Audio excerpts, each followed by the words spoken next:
নমস্কার, জয় শ্রী মহাকাল। আজকে যে বিষয়টা নিয়ে আপনাদের সামনে এসেছি, আপনাদেরকে আগেও সাবধান করেছি।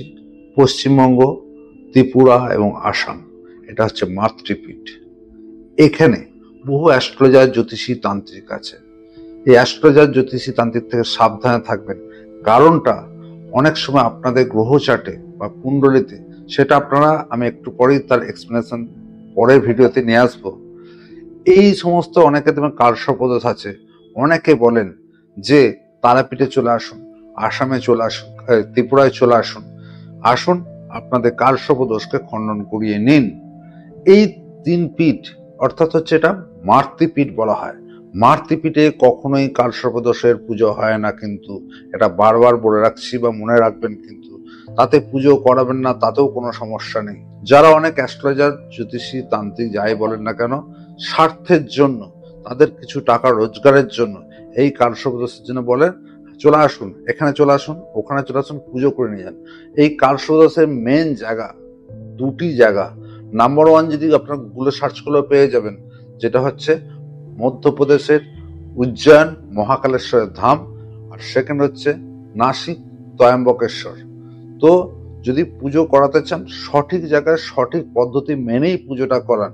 কারণ কালসর্পদোষটা ওয়ান কাইন্ড অফ জ্যামারের মতো।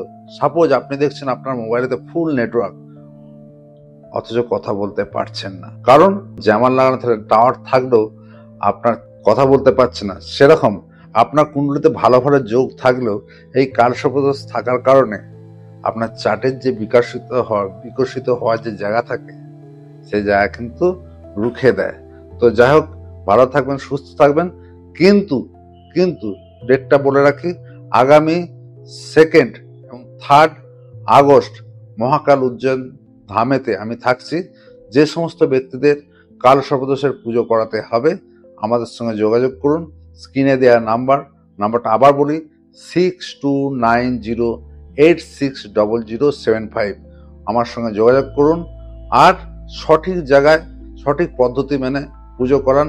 100 নয়, 200 নয়, 2000% গ্যারান্টি আপনি মুক্তি পাবেন। আর লাস্ট বলে যাই, আমরা কালসর্পদোষের জন্য বড় ভিডিও, আপনি নিজেই বিচার করে নিতে পারবেন আপনার কি কালসর্প আছে, তাতে কি সমস্যা হচ্ছে। প্রতিটা আপনি শুধু জাস্ট ডেট অফ বার্থটা ফেলবেন, যদি আপনার কালসর্প থাকে সেটাও জেনে যাবেন, যদি না থাকে সেটাও বুঝে যাবেন, এবং কিভাবে কোন ঘরে থাকলে কোন ঘরের সাথে কোন কানেক্টেড হলে কি থাকলে সেটা আপনি নিজেই বিচার করে নিতে পারবেন। এর কোনো জাদুটোনা না, মন্ত্রবিদ্যা না, এটা একদম ওয়ান কাইন্ড অফ সায়েন্স। অর্থাৎ অ্যাস্ট্রোলজিটা একটা ওয়ান কাইন্ড অফ সায়েন্স। এটাকে সেইভাবে আপনি নিজের কুণ্ডলীর সাথে ম্যাচ করে নিন, বুঝে যাবেন আপনার কালসর্পদোষ আছে না নেই, এবং কত নম্বর ঘরে তাহলে কি এফেক্ট হবে, সবটাই পরের ভিডিওতে কিন্তু আমি আনছি। যাই হোক, ভালো থাকুন, নমস্কার।